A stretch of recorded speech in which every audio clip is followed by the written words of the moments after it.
Magandang umaga, narito na ang PTV Balita ngayon.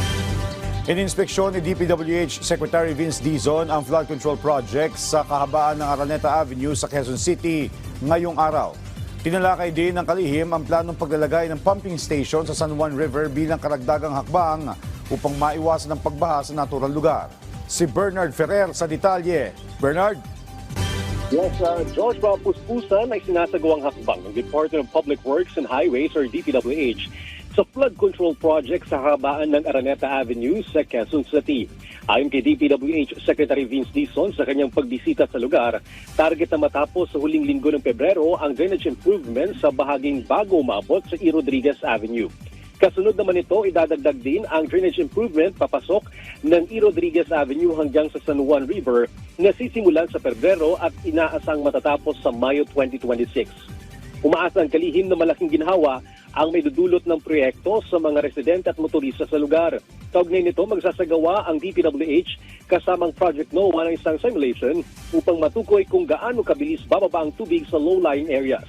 May pagpulong din sa Secretary Dizon kay Quezon City Mayor Joy Belmonte para sa pagplano ng pag-aalis ng illegal settlers sa Matalahib Creek. Samantala sa taong 2027 pa, mapupuntuhan ang itatayong pumping station sa San Juan River. Bilang pansamantalang solusyon, maglalagay muna ng DPWH ng mobile pumps upang mapabilis ang pagdaloy ng tubig mula Araneta Avenue. Joshua? Maraming salamat, Bernard Ferrer. Samantala, isinuko sa mga otoridad ang 5 baril na nakarehistro kay Charlie Atong Ang.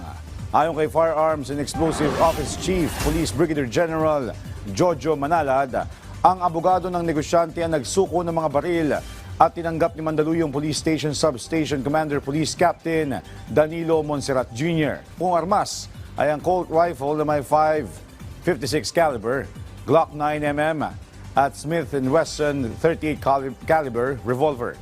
Hindi naman kasama ang isa pang lisensyadong baril ng 260 caliber rifle na nawala umano noong Oktubre. Matatandaan na revoke na ang license to own and possess firearms ni Ang na patuloy na tinutugis ngayon. Asahan ang pinalawak at pinalakas pa na rice programs at iba pang hakbang ng pamahalaan para sa sapat at murang pagkain.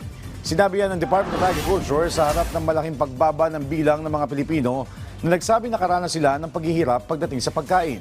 Sa huling bahagi ng 2025, batay sa survey ng Octa Research, ayon kay Agriculture Secretary Francisco Tiu Laurel Jr., ang nakitang pagbuti sa mga datos ay patunay na epektibo ang pagsisikap ng pamahalaan, kabilang na ang 20 bigas meron na program.